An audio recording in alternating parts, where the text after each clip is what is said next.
You're listening to the winning literary show, Off the Shelf Books Talk Radio, live with host Denise Turney, author of the books Long Mock-Up, Portia, Love Pour Over Me, Spiral, Love Has Many Faces, and Rosetta's Great Hope. Turn up your dial and get ready for a blast of feature author interviews, 411 on book festivals, writing conferences, and so much more. Ready? Let's go. Good Saturday morning, good Saturday morning. It is January the 9th. Oh, my goodness, we're in a brand new year. We came through so much in 2020, and then 2021 is starting off with a bang. So I want to say Happy New Year to everybody. This is our first live episode here on Off the Shelf for the brand new year. We have a wonderful author that's going to be featured on today's show, going to talk about his book, and excited to introduce him to you and his book and learn more about his novel. But first I want to welcome you, and I want to definitely thank our loyal listeners who've been with us for 15 years now. Oh, my goodness, I can't believe we've been on the air this long, but thank you. And I want to drop this quote in your mind before we launch the 2020 Off the Shelf. The whole secret of a successful life is to find out what is one's destiny to do and then do it. The whole secret of a successful life is to find out what is one's destiny to do and then do it. And that's from Henry Ford. And I just want to tell you again, you are listening to the Winning Book Radio Show, Off the Shelf, and welcome again to our January the 9th show this morning. Before we introduce to you our listener, I just want to let you know that if you're looking for quick tips and techniques to help you start this year off right, and to really, these are things you can do going forward throughout the rest of your physical experience, ways to practice daily love, because I feel like we've forgotten what we are, and we really keep searching for proof that we're loved. And one of the best ways to get there, a shortcut, is just to love ourselves. So this book, Awaken Blessings of Inner Love, and I brought this out in October of last year. I encourage you to go get a copy of it. These are small techniques you can do every day. We have to do things every day to help ourselves to awaken so we don't start drifting back into fogs. So I encourage you to get a copy of Awaken Blessings of Inner Love. And, last year I kept telling you guys, if you love mystery, if you value relationships, that book is a nonfiction book, Awaken Blessings of Inner Love. If you value relationships and you love a good, tight mystery, this is a novel. I encourage you to get a copy of Love Pour Over Me. And both books are available in ebook and in print format. If you go to the library or the bookstore, you don't see them, just ask the clerk that you want to get a copy of them by Denise Turney, and they can order it for you, because both books, Awaken Blessings of Inner Love and Love Pour Over Me, are carried by the largest book distributors in the world. And drum roll. And now let us go and meet our very special off-the-shelf guest. And this morning's special off-the-shelf guest is Thomas Brigger. And Thomas, he's a writer. He loves to travel, and he's also an entrepreneur. He's worked in construction, real estate, and as a corporate executive. He's written short stories and created material as an instructional writer. And from his home in Southwest Ohio, he also writes larger fiction. And he's the author of the novel Beyond the Higher Ground, which we're going to dig into today. And this is a novel set in the Midwest, and it centers around drug trafficking. Actually, The Higher Ground, I think his second novel is the one that deals with the PTSDs. I know there's the opioid addiction that comes up in Beyond the Higher Ground. And you can check Thomas out, and I encourage you to check Thomas Brigger. I want to spell his last name for you. It's Brigger, Brigger. You can check him out online at beyondthehigherground.com, and it's spelled just the way it sounds, BeyondTheHigherGround.com, beyondthehigherground.com. We are just so honored to have Thomas here with us on Off the Shelf this morning. Welcome to Off the Shelf, Thomas. Well, thank you. Good morning. So happy to have you here with us today. I know I was born in Dayton, Ohio, so whenever I see Ohio, that always I didn't grew up in later in Tennessee, but that always makes me there's another Ohioan. So it is. Oh, I'm in Waynesville, just south of Dayton. Oh, okay. Okay, so see, and it's just these are small towns. These are like Ohio to me is like Indiana. These little small towns that a lot of people never even heard of. But it's a pleasure to have you here with us on Off the Shelf. So thank you for joining. The first two questions I'm going to ask you, Thomas, I ask every guest who comes on the show, so I can give our listeners a little backstory on our authors before we jump into their books. So to kick it off, can you tell Off the Shelf listeners where you grew up and what life was like for you growing up? Actually, fairly normal. I grew up in Cincinnati, Ohio, and lived in north of Cincinnati for some time. And then I spent about 20 years on the East Coast. I got involved in a corporate environment where it had me traveling around the country quite a bit, very extensively for a lot of years.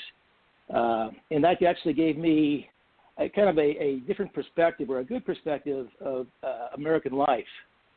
And I always got interested as I traveled on the differences and the similarities of people in our country, in the United States. In some cases, you can go to one of the East Coast or the West Coast, and you find how people think there and how they act there. And you can go to Appalachia, and it's a whole different world. Yet there are commonalities and there are similarities to everybody. So I always found that very interesting, trying to understand what it is to be an American and what it is to be an American in a certain area. That's really what kind of inspired me to do a lot of writing. It's so interesting. Thank you for sharing that, Thomas. It's so interesting that you said that. We've had another guest on, and he had hitchhiked. He was actually an attorney. But I said, yo, you sure you're an attorney? He was so free-spirited. He said, he wouldn't recommend hitchhiking, but he just had this open, natural love for nature, just adventurous spirit. And he said, almost identical what you said. He said when he would travel to different parts of the country, it was almost like you were in another place. The people were so different. And I just think we're almost like pack animals. One of us thinks something, and that thought just goes in that area. Then you go to another area where somebody thinks something else, and that thought goes, and you feel like you're in a whole other place. So did you grow up as an only child, this sense of travel, or your siblings like that as well? Do you have brothers and sisters?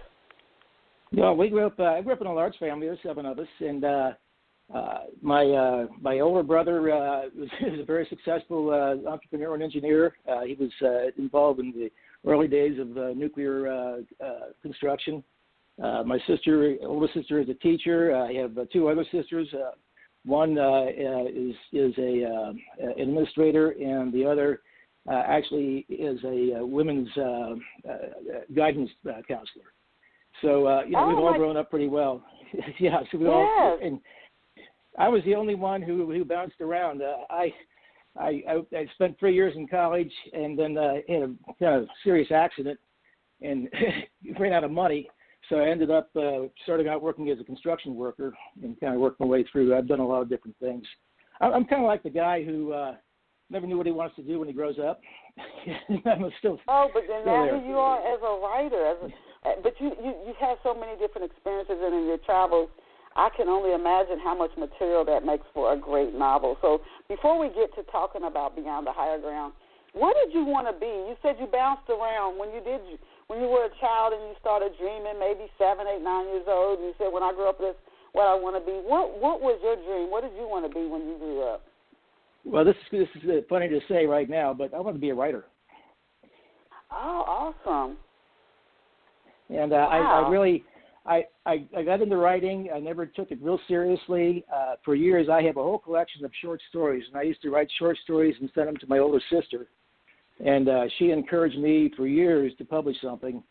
And as I started slowing down in business, I thought, I'm going to go ahead and do this. So unfortunately, she passed away before she ever got to read it. I'm just curious for our listeners themselves who might want to be a writer and they're going down another path. What made you decide I'm not going to go after writing?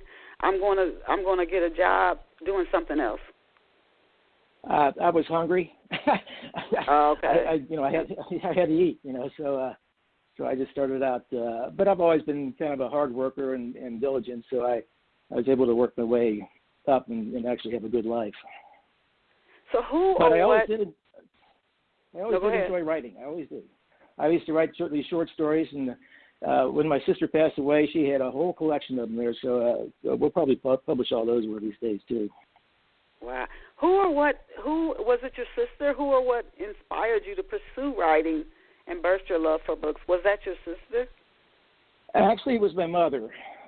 She always was an avid reader, and she just got me interested in reading when I was very young. And I always loved fiction. I can remember when my favorite book when I was young was Huckleberry Finn, and she had bought it for me for Christmas one year.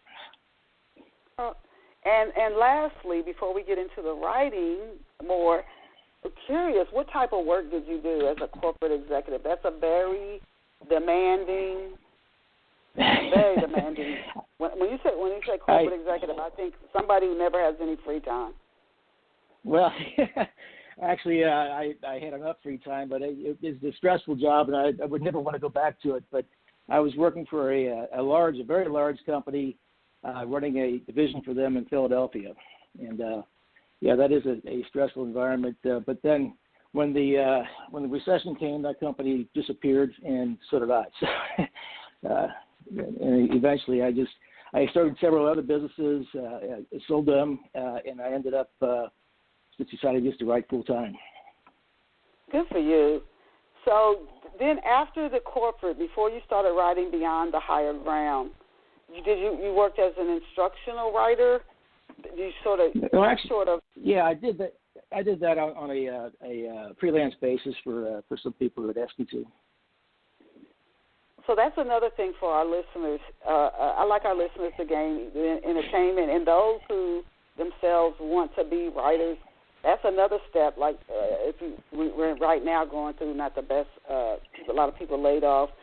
You might, even while you're working a full-time job, to our listeners, go into freelance writing or technical writing or like Thomas did, being an instructional writer, and then just kind of ease your way into becoming either a full-time novelist, script writer, or a writer of nonfiction books, and might blend in some public speaking to generate some more income as well. Now, where did the inspiration for Beyond the Higher Ground come from? What inspired this book? Some years ago, I was managing large construction projects in Appalachia, and I was hiring a lot of people, and I just absolutely fell in love with those people there. That area, it's just a gorgeous place. But I also saw something that was really tragic, and that's the opioid crisis, and which continues there now. It is a heartbreak. And I got to thinking, I wanted to write something larger than a short story. And I thought I was fascinated with this whole concept of building a prison on a mountaintop, which is what the book is about. And I also thought, it's interesting how people are so much aware these days of the opioid crisis, but we only see it in the big cities. And what people don't realize is it is really becoming tragic in the rural America. And if you have a big city like even Dayton, Ohio here, or Cleveland or New York, there are many resources there to deal with it. The police departments have their narcotics divisions and so forth. You go into rural America, and like a Southwest Virginia, where this book takes place, you've got a sheriff and a few deputies. They can't do anything. They're helpless. And these people are really in trouble because they're high unemployment, a lot of pressure to get into the drugs, and very little resource to get off the drugs. And it's a heartbreak. So I thought I'd like to present that. I'd like to create some awareness of that, but I wanted to do it in a sensitive fashion, so I put it into a novel. Where for our listeners who might not be real familiar with the Appalachia, that area, can you describe? Can you just give of the area itself? Are these like small towns with maybe 500 people in them? Maybe they're diners. There's no big business. There's a diner. There's a hardware store. Is it? You got it. Just for our listeners, describe like these. There's the town. The town, Low Creek, which is the town that we have in the book. They have two diners. One's fancy and one is the one similar to one that I had experienced when I was in the area, where they have the special of the day at lunchtime is like $5, and the same special comes out at 6 o'clock and it's $6. 5 traffic lights, 1 don't work, of course. It's a really charming area, and but there is a tragic element to it too, because ever since the coal mines closed in those areas, and industry came in and industry went back out again, it's such high unemployment, and people really don't know what to do. So many of them turn to drugs. And then before I ask you to give an overview of the book itself, I just have to ask you this, and we don't hear so much about the opioid crisis. I used to live down in Atlanta, and they said it was really, really bad, but it's hidden. So if you go through, like, even the cities, the homes look beautiful, everything looks fine from the outside. You have no idea that this problem is there. Is it this way? If you drove through the town that the Beyond the Higher Ground set in, would you think, oh, it's just a small, quiet town? It's just, I love to live here. It's peaceful, it's out in nature. Yeah. Is that? Yeah, you think it was a vacation town or something, you would never dream what was going on behind the doors there.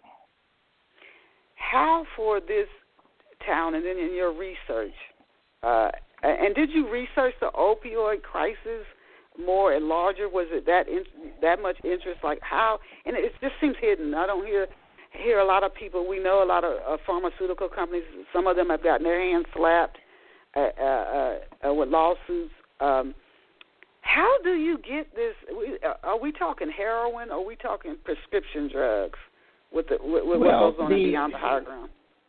In this area, the area that we're talking about right now, it was you just hit it right on the head. The drug companies really are the villain there, because they were telling. There was a number of books about this, but they were telling doctors that these drugs are not habit forming, they're not addictive, and doctors were giving them out like candy, and that's what got it started. And then once people started getting hooked on it, then you had the illegal dealers getting involved. So it started out with prescription drugs, then it went to meth, and which is still prevalent there. But the worst thing that's happened is what they call black tar heroin, and that's a cheap form of heroin that comes from Mexico. And it's actually cheaper than the pills, and that probably is the biggest problem they have there right now. People inject it, they smoke it, they snort it, they do everything with it. But they can go in the book. In the book, there's one quote in the book was that you can go to downtown Low Creek and buy a dose of heroin for about as much as a hamburger. Oh my God! Just as easily. And I saw that first. Yeah, I witnessed it firsthand. I mean, the book is written from my own experience. Oh, my goodness. But from the outside, everything looks fine. Can you give our listeners, we've been talking about it, wagging the listeners' appetites. Now you're like, I want to know more about this story. Can you give off-the-shelf listeners an overview of Beyond the Higher Ground? Sure. Actually, the book is about Tucker Mason. He's a project manager for a large construction company, and he's given a task to build a prison, a large prison, on a remote mountaintop in Southwest Virginia. And he sees this as an opportunity to restart his life. He's had a lot of adversity up to that point. He thought this is a fresh start. It's in an area that has never been before, and he's looking forward to it. He rents a house on the mountain. There's a house that available on the mountain near the prison, and he's ready to go. And it's not very long before he realizes he's encountered a world that he never dreamed existed. So as he's building this prison, he goes through an awful lot of experiences. Somebody's trying to get him out of his house. He realizes that this drug business has basically taken over the area. It's affecting his construction. It's affecting his house. And he eventually finds out that it's putting him in a lot of peril. So the book then goes on with him trying to overcome his problems that he brought with him, his problems with the drug trade, and the difficulty he has building the prison. And it ends up with him being in extreme peril, and there's a lot going on with it. Why are they building a prison in this small town? It sounds like there's not enough people. What you going to do? Imprison everybody in the town? Why are they building this prison? Well, in this location? It's a state prison. Actually, if you look at the front of the book, the photograph I have there is construction of the Wallens Ridge State Prison. The state of Virginia put the prison there, number one, because it'll offer some employment to the people from the area, and number two, they just needed more prisons. Now, if they put it on top of a mountain, if they cut the top of the mountain off, you put the prison there, if somebody does escape, I don't know where they're going to go. The town is not there. The town is below the mountain. So it's a good idea, actually, for the state to put it there. It's not just for the people of that town. It's for prisoners from all over the state of Virginia. How much research did you do to pull the material together for Beyond the Higher Ground? And is the book in part based on any real-life events? The book actually is almost entirely based on real-life events. Most of the characters in the book are based on either a person or a combination of persons that I've met. The construction of the prison mirrors the construction of an actual prison I was involved in. Everything that really is in the book is based on something that I actually witnessed and was involved in. Oh, my goodness. See, you're making this Beyond the Higher Ground. This is what I love about these interviews. As listeners, the authors answer the questions. This is something you really can almost only do in an interview. The reader gets more and more interested in the story. I've had just a few authors come on here who didn't really want to talk about their books much. Like, if they don't say anything, it'll create intrigue. And I'm like, no, the more you talk, you don't have to reveal everything and the key points, but that actually makes the reader more interested the more you talk about the story, but without giving away, the key parts of the story. But if you can introduce us, we talked about Tucker Mason. He's a construction company project manager. He's starting to build this prison, and then he's becoming aware of this opioid crisis, and then, as you said, meth, and then the drug dealers in the area, which I'm sure is putting him in danger. But what's Tucker Mason like? Where is he from? What's his background like? What are his motivations? What's driving him? What's driving Tucker now is wanting to restart his life. As a boy, now there are some flashbacks in the book, which I was very careful with because I'm not a big fan of flashbacks all the time. But his life as growing up was very troubled. His parents were alcoholics, and at some point he was felt responsible for the death of his brother when he was 7 years old. So he went through childhood. The father left, disappeared, and he ended up being very, very successful in another town and just left the family alone. He grew up with his alcoholic mother, ended up having to live with his grandparents. It was a very difficult life. Well, then once he got out of college and was doing well, he got married, and then unfortunately, after a few years, his wife tragically was killed. That's where Tucker has. That's the burden that he carries with him. That's his demons, as they call them. And that's what he was trying to get past when he started the building.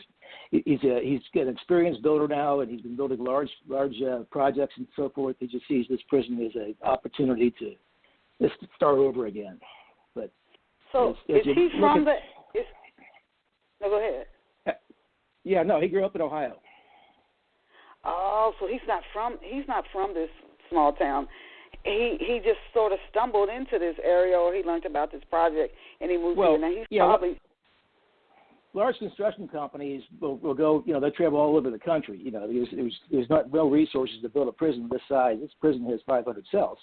There's no resource in the area itself, so they have to travel in to build these things.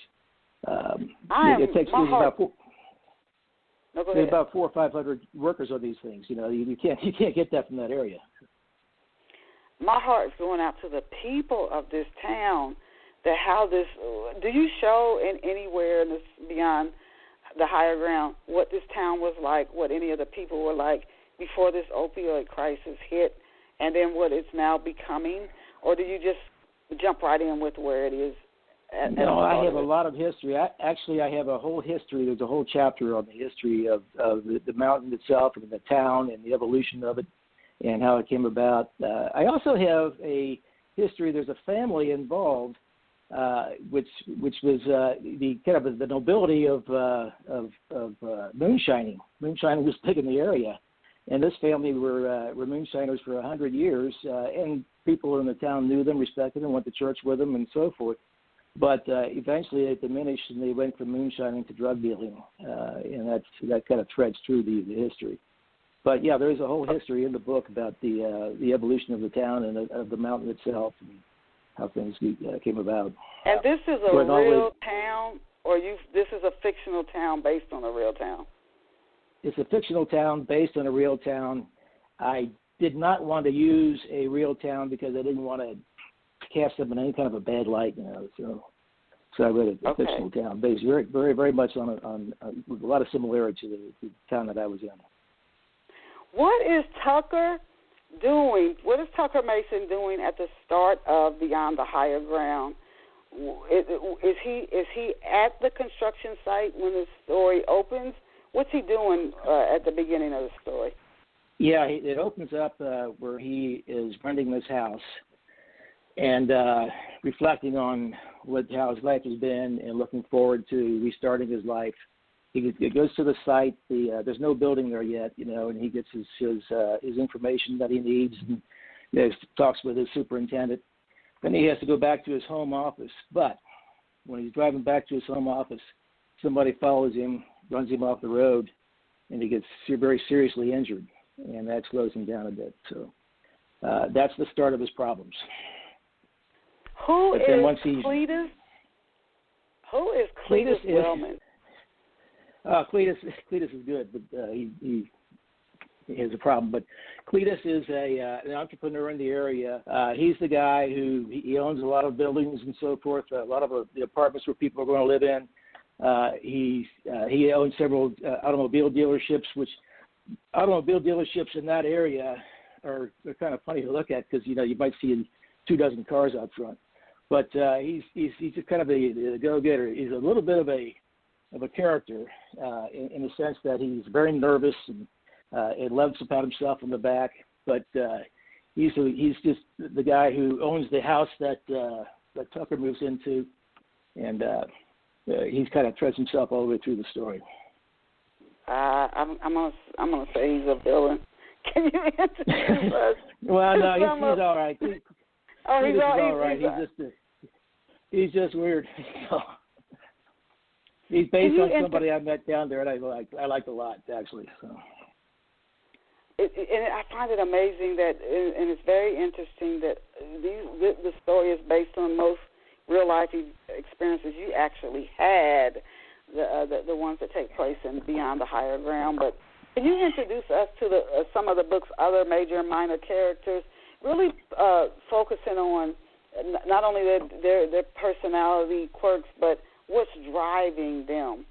What are their major motivations? I find those motivations of characters really help a story to me to develop. What is really driving this person? If you could just introduce us to some of the other major and minor characters. We'll start with my favorite, and nothing is driving him. That's Cecil.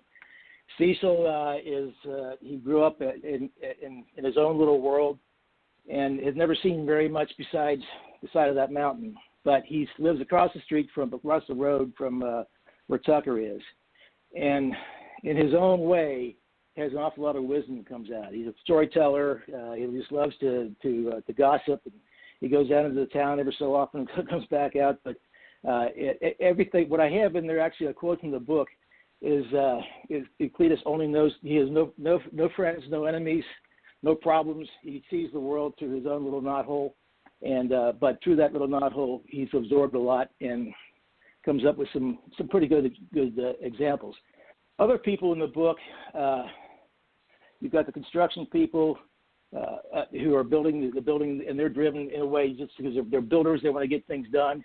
But Jake shows up, and Jake is driven because he knows these drug dealers are the ones who got his son hooked on drugs and almost got him killed. And he's out after trying to find them. He ends up because Mason has had so many problems with him. He gets Mason to work with him, and they actually follow these people around and end up getting in a lot of trouble with him. And then Sally is the big-hearted woman who makes everybody happy in the town. You know, she shows up. She's Cletus's wife, but she has a totally different personality, and she's kind of like the charming person of the book. How do Jake and Tucker, how do they meet again? Do they work together? Well, actually, the town, the DEA has sent somebody in to talk to all the businesses in the area to get them to have a better awareness of the drug problem and to participate together. Because Tucker is working for the largest company who's in the area, he goes to this meeting with them and he meets Jake, because Jake actually owns a tool rental business for the area. And that's how Jake, because he has a tool rental business, he also has a way to track his tools, and that's what he's doing. He tracks with the geopositioning device, he tracks the drug dealers that way. So here at the beginning, beyond the higher ground, the opioid crisis is started by somebody goes to a doctor, they have an injury or surgery, and they're told, here's the prescription, it has opioids, you're not going to get addicted, and then they do get addicted. And then it goes, it spirals from there. How many drug dealers are in this small town, and are they from the town itself? I don't know why it's hard for me when I think of you hear a town with drug dealers or whatever. I always see a big city. It's hard to see, maybe just for me, a city with 500 or fewer people in it with this bad of a problem. You think, where are these people coming from? Are the drug dealers, did they grow up in this town? Are they just coming in because they see an opportunity to make money and they won't have that much competition like they'd have in a big city? Where are they coming from? Two things. Number one, most of the people who are selling pills are selling them so they can afford their own pills. They get addicted, and then they find a source, and then they start tapping that source, and they find other people who are addicted. But as far as the heroin and the more sophisticated drugs coming in, you actually have people from outside the area who come in and find out who, they actually set up a market, more or less. And the strange thing is, it's a very sophisticated operation that comes into these areas. They come from the Mexican cartels. The person who's in charge of this one in this book is a woman named Carlotta, and she orchestrates everything from right on the site. She comes in as a nurse or as a practitioner or as a secretary. Nobody knows that she's actually running the show right now. She recruits people, gets them working, and then she leaves. But when she leaves, anybody who could recognize her is left in the dirt. They're dead. And that's based on a person that I actually heard about too. So there's a lot of mystery involved here. You wonder but why. Most of these people saying these things are just country people who are addicted to drugs and want to be able to afford their drugs. Is the problem? We know it's a big problem, and my heart goes out to people, especially families and mothers and fathers who have to bury their kids. Is it getting better? The spotlight was put on it with these pharmaceutical companies, and again, some of them really got hit. Some, not many, pretty hard with financially. Is it getting better, or is the problem still? It's just hidden, but it's still really bad. It's still really bad. When I was working down there over the period of a few years, because I was in and out of the area, but I had probably met, several hundred people, including the ones who were working for me. I would say that if you go down into one of those towns and ask anybody in the street if they know somebody who's on drugs, they'll say, yeah, I lost my cousin, my brother died.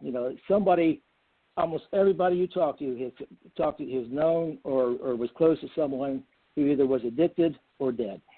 and that's tragic. I mean, even when I say that, I get shocked. Yeah, that is.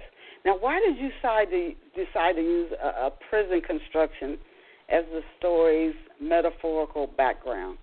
Why that choice? Well, the concept there is that recovery is not an end game. That's what I was thinking. Because I've known people, they recover from drugs or recover from alcoholism or recover from grief or an injury or something like that, and instead of moving on, they tend to shut down. They just kind of hide from their problems and so forth. And I've seen that and seen it personally with people in my own extended family too. So I kind of want to head that theme when I say beyond the higher ground, that it's not an end game when you get over your grief or get over your drug addiction. If you talk to people who've had a drug addiction, they don't say I recovered. They say I am recovering, because it's continuing. And so the way I looked at it is there's two ways that you can recover. You can recover and then keep going and keep going and keep going, and that's just a part of your life. Or you can shut down and say, well, I'm afraid to go out now, or I don't want to go near wherever that environment is, or I'm afraid to get close to somebody because I'm grieving so bad for the person I lost. So if you look at how the prison goes, as the story goes on, the prison keeps getting built more and more. And at the end of the book, the highest point in the area has a prison on it, and that's what happens. Sometimes we build our own prisons as we try to escape adversity. Wow. There's a quote from the book where Sally, when she was young, with her father, the river was rising, and they were walking on a path to get up to the higher ground on the mountain. And his father, she said, well, why do people stay down there by the river? And his father answered, because it just don't matter, Sally. He says, you can get away from the river when it's rising and then fall off a cliff somewhere else, which down there you could. So that's really the idea. Wow. Oh, my goodness. I thank you for sharing that. Now, initially, you had set the story aside. Why did you started and you say, you know what, you set it aside. So, number one, why did you think, you know what, let me put this to the side? And then why did you decide to return to this novel and get the story published? Well, I guess the short answer is I was busy. The funny thing is I was traveling a lot, and I was in Cleveland, Ohio one night, and I've always read novels, and when I was traveling, I would read a lot, just to pass the time on an airplane or stay out of the hotel bars. And I finished a novel, and I thought, that's got to be the worst novel I ever read. I can do better than that. And I started writing that night. and I finished it, but when I finished the book, I was extremely busy and didn't know much about publishing, so I just kind of set it aside. And then my sister one day said, you never let me read your book. And I pulled it out, and then we had at the same time, we had a tragic incident over drugs with somebody in our extended family, and I thought, it's time to expose this thing. So I pulled it out, I got it edited, and we got it published. Oh, well, good for you. Now, is it your hope, Thomas, that Beyond the Higher Ground, and the story, it sounds like a mystery, a eye-opening. I mean, just hearing you talk about it, it's like, I got to read this story. Now, is it your hope that Beyond the Higher Ground will put more focus on the opioid problem in America? And people juggle with people deal with so many different issues. In the one lifetime, you might deal with 5 to 10 issues, and somehow some just get buried. And the drug issue, whether it's in a big city or a small town, I don't know, it's sad if that's becoming like we just expect it, so nobody really talks about it. But it just tears up families. It just is devastating now. But is it your hope that Beyond the Higher Ground, that it puts more focus on the opioid problem in America and encourage people to take the right action, from family members to caretakers, to take the right action to help users and to stop the crisis? Is that your hope behind the focus of Beyond the Higher Ground? Absolutely. One of my characters that I mentioned before was Melanie, and Melanie is addicted to heroin, and we follow her struggle as she goes on, and Mason actually helps her to get off the drugs, but she ends up getting kind of almost killed by a drug dealer, and you see just how brutal these people are. And that's with two things I want to expose. Number one is awareness of the problem itself, but also the abject brutality of the people who are bringing these drugs to the area. I mean, it's frightening. They think nothing of killing someone, you know. They sell these things to children, you know. And that's the tragic part to me. It's that, do you not see what this is doing to a person? If you see somebody who's had addiction to meth or any drug, it's like you do a before and after picture. It's like you can't. Are you not even human to be able to continue to participate in this, selling these drugs? Does money mean that much to you? Oh my God! There are like so many other ways you could go out and earn money. It's just. I don't know. I was involved in an organization when I lived in Pennsylvania, and there was a drug and alcohol intervention program. And they said the cycles of drugs, they've been with us for centuries. And one drug will just, it'll take prominence, and then it'll go down, and another drug come up. And there has to be a way to get to the root of what the problem is so we can solve it. But we definitely don't need pharmaceutical companies helping people get addicted. We definitely don't need that, you know, because you go for a surgery and you go get painkillers, and then you're like, now you got a lifetime problem to deal with on your hands. What is there anybody? Though, go ahead. No, you go ahead. Oh, it's interesting to see how that cycle works. About 15 years ago, I had a surgery on a shoulder or something, and they gave me 60 pills. I'm not a pill taker, so I didn't take them. But they gave me 60 Oxycontin, and I said, I'm not going to take all that.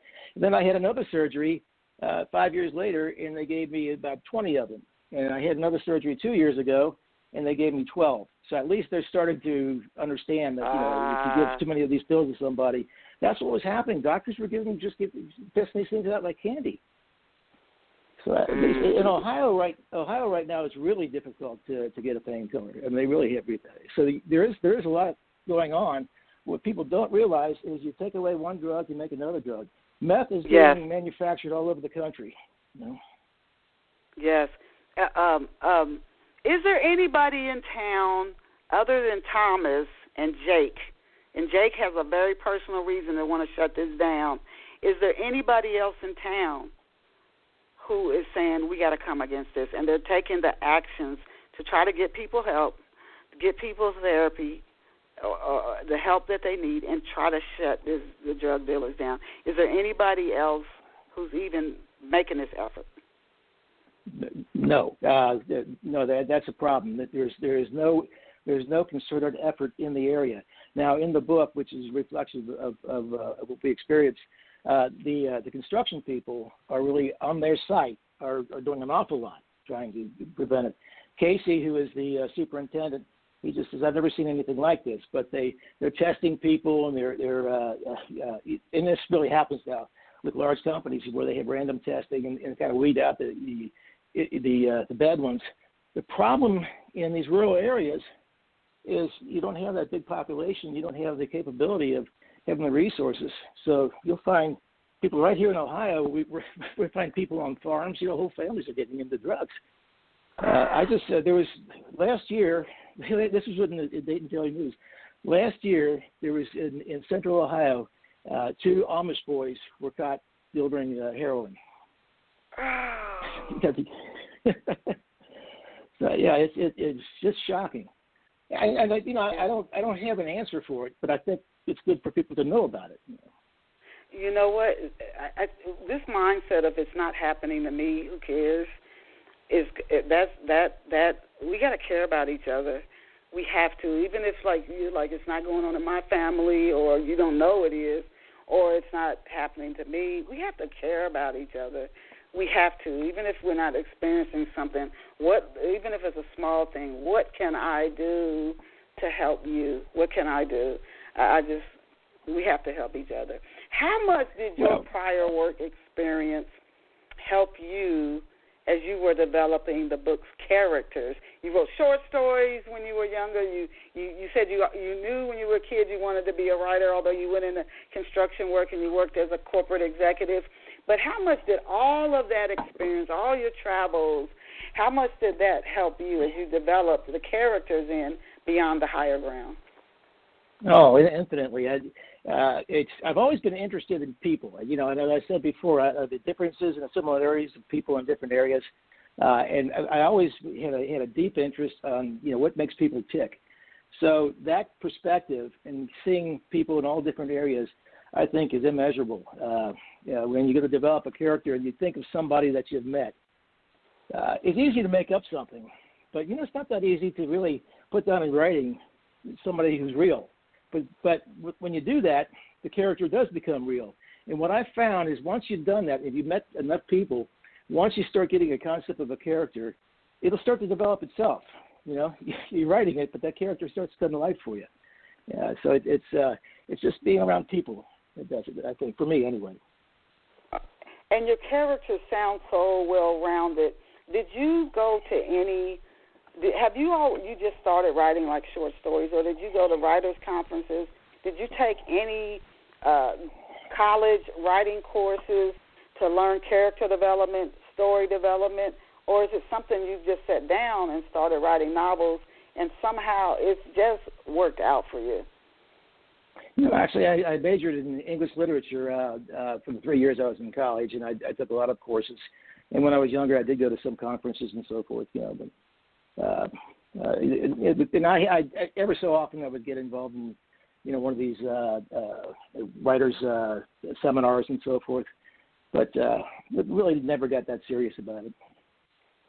One thing when you talked about how you came up the book's title, the meaning behind the book's title, when you do interviews, I would really encourage you to share that. That is so powerful when you talk about Beyond the Higher Ground, how you came up with the concept for that particular title. Had you heard that term before, or it was you took what it meant to you and you just came up with that title, or have you heard that somebody say that before? Beyond the Higher Ground. No, I had the concept of the higher ground and beyond. You're driving in the car trying to think, what am I going to do for a title here? And it finally it settles in. I found the book I'm writing right now, I just want to come up with a title for it. It takes a while to do that. You have to keep thinking of what your concept is. What have readers been saying about Beyond the Higher Ground? Well, I've got a lot of good reviews. I have one here. They've been saying it's masterfully written, that the characters are very real. I have reviews. I'm really getting very excellent reviews. Also, that the book is so well structured, which makes me happy. And I have one here I was going to read to you very quickly, if you bear with me. She says, the eloquent prose is believable, chilling at times, and kept me spellbound. His excellent descriptions left me with visions of Bright's Mountain and its inhabitants. The mystery and suspense are my favorite aspects of the story.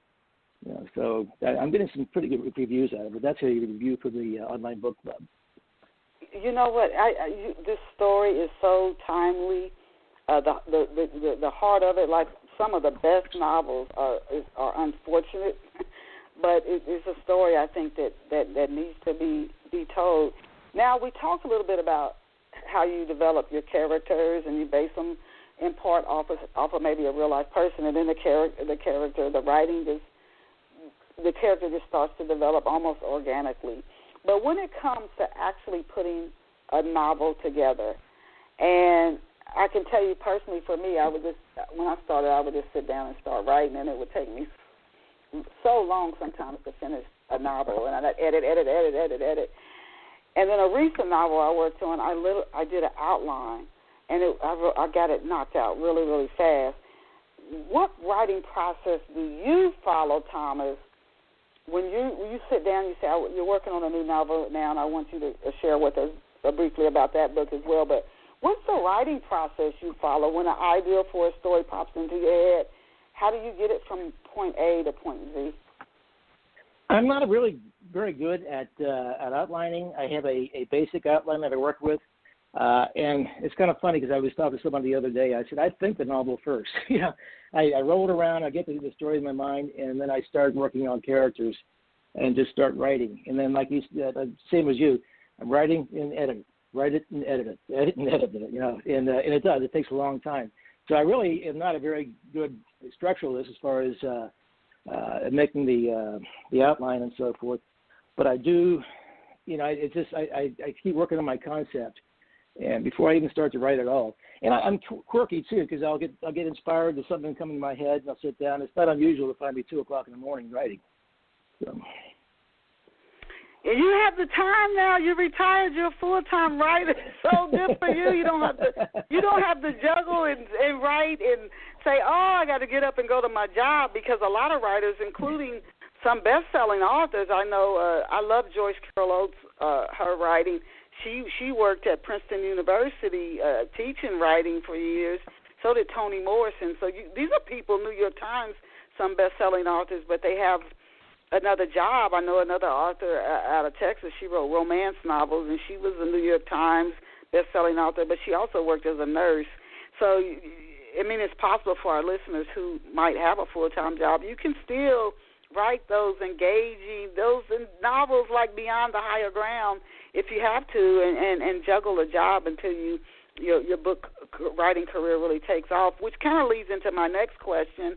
And this is one I typically ask our guests, because I like to, again, explore the book and also help our listeners who themselves might now or in the future want to write a novel. Can you, Thomas, share 3 to 4 steps that you've taken that you found to be effective at getting the word out about your books? Yeah, I learned a lot about that too. I actually hired the Mora agency in L.A. To promote the book, and there are some good. And I'm using a different book promoter on my new book. If you do that early, before you even have it published, you started on getting the pre-work done and getting your online and social media is so important these days, and I need to get better at it. But you start with that. Start with getting your reviews as early as possible. The sooner you get it done, the better. Because really, as you know, once you get a book out, you have like a very short time to get that thing involved in the market because you have so much competition. So many things are coming out. And you talk to publishers right now, they're swamped because so many people have had time. They sit down and finally write that novel or write that how-to book or the cookbook. So there's so much going on right now. But the earlier the better. The sooner the better. The other thing I say is edit. You got to have it perfect before you take it out. And a professional editor, because, even, I got to tell you, even with a professional editor and beta readers, and sometimes I go back and I'm like, I can't believe I didn't see that. That's why, as an author, sometimes once you get it out, and I've heard actors say this, I've heard singers, once you get it out and you put all your effort into it, don't go back and read it again. Just leave it alone. Yeah, because you will find something and you're like, oh, my God, why didn't I notice that? It's kind of funny because somebody asked me in an interview to read an excerpt from the book. And I was going through the book trying to find it, and I thought, I don't want to do this. This is killing me. And then as a person who created the material, you're always real hard on it. Just like we tend to be hard on ourselves. We tend to be hard on ourselves, and anything we create, we always like, there's a spot right there, or there's something wrong right there. Now, you said you're working on a new book. Can you, as we come down to like the last 5 minutes in the day show, can you tell our listeners give us a glimpse into your next book that you're working on and when we can expect to see it on the market? It's coming out of editing right now, as a matter of fact, but it's called The Quiet and the Darkness, and it takes place in the Midwest, and it's about two people, a retiring police chief who is suffering from a concealed PTSD problem and a young lady who goes through PTSD for a different reason, and how the two of them bond to solve some really serious problems that occur in the area. So it's a mystery book. It takes place in an area that a lot of people aren't familiar with, and I think it's going to be good, though. So but it reveals a lot about what people really go through with PTSD. And it also reveals a lot about the drug culture in rural America, because they're not going to let that go either. Is it like a detective story? I mean, that just popped into my mind. Is this going to be like they're a detective team working on different crimes in the area? And that doesn't give away the story. I'm just. Yeah, no, actually, it's they're trying to solve one crime, and the young lady who's suffering from the PTSD has been accused of that crime, and what they're trying to do is get her unaccused. So, and it's not all police. It's her father. It's people in the area working with her, and so there's a number of characters in the book who are participating. Not necessarily a really detective novel, although it follows the same area, the same trail. Where did the inspiration for The Quiet in the Darkness come from? Actually, I just noticed when I moved back here to Ohio, and I saw the drug issue here, that was kind of bothering me. I thought maybe we ought to do something, and I wanted to write something about Ohio. We don't see much about Ohio, and so I thought if I put something in that area, and I also had read an article about somebody who had been beaten and was suffering from PTSD, so I got looking into it, and I found out that, I keep thinking PTSD is something that happens to military people who come back from wars. It happens to people who recover from a hard surgery, and it's a tough thing because these people are going through hell, and there's not a whole lot of treatment outside of the VA for people who suffer from it. So I thought it'd be interesting to expose that, and it gives a good storyline. I love your stories. Oh, my goodness. Just listening to you talk, and then you just get like real-life, gritty material to really create your stories from. Where can off-the-shelf listeners get a copy of Beyond the Higher Ground? Oh, and when is your next book? You said it's in edit right now, The Quiet and the Darkness. When is that going to be out? We're targeting mid-March to maybe early April. Okay, mid-March to early. Where can listen when that book comes out as well? Where can listeners right now get a copy of Beyond the Higher Ground? Any of the online bookstores have it. In the brick and mortar bookstores have it in some areas. But if you go to that website that you mentioned before, it has a purchase tab in there. You can take you right to Amazon, Barnes & Noble, Apple Books, anybody you want to go to. It's available in hardback or paperback. It's a digital copy, and there's an Audible book in there, too. So any format you want, you can get right off of Amazon. Okay. Now, Thomas, we're coming down the home stretch. Do you have any other upcoming speaking engagements? We know a lot of people are doing things virtual. I'll be glad when we can go to in-person book events again and connect with readers in person. But do you have any other upcoming speaking engagements? If so, can you tell us about maybe 2 to 3 of those, if you do? I really don't have anything upcoming right now, just because of the pandemic. It's hard to schedule anything, and I have a family issue here I'm taking care of, so I'm kind of staying around the barn for a while. Okay. Now, also, if you're on any social media networks, can you tell our listeners where they can find you on social media? You can find me on Facebook and Twitter. Twitter, it's Brigger _Thomas, and Facebook is Thomas A. Brigger. I have so enjoyed. You are like a wonderful author to kick off 2021 here with Off the Shelf. We have had the absolute pleasure. Off the Shelf is aired in so many different locations around the world, and we have had the pleasure of having Thomas Brigger kick us off for our first live interview for 2021, and he's the author of the book Beyond the Higher Ground. If you came in midstream, we're over on iTunes. We are so many areas where people listen to Off the Shelf. If you came in midstream, no worries. Once the show finishes streaming, you can listen to it in the archives in its entirety. I just really enjoyed hearing the author, Thomas Brigger, talk about how he came up with that concept, Beyond the Higher Ground. And it's a novel set in the Midwest. Again, it centers around drug trafficking. And if you just listen to this interview, I don't know how you couldn't want to go get this book. And you can check Thomas out online at beyondthehigherground.com. It's spelled just the way it sounds, BEYONDTHIGHERGROUND.com, beyondthehigherground.com. Go on over there and check Thomas Brigger out and learn even more about his book, Beyond the Higher Ground, and I encourage you to get a copy of the book. It sounds so interesting. Thank you, Thomas, for being here with us this morning. And I want to thank our chat room. We come on so many different places, but and he just laughed. We had our guest who joined us in the chat room, and our guests who tune in over the phone, and so many different ways that people tuned in to Off the Shelf. Thank you for being here with us on Off the Shelf this Saturday morning, January 9th, 2021. Thomas, I wish you the very, very best. Thanking you again, and prayers for you and your family.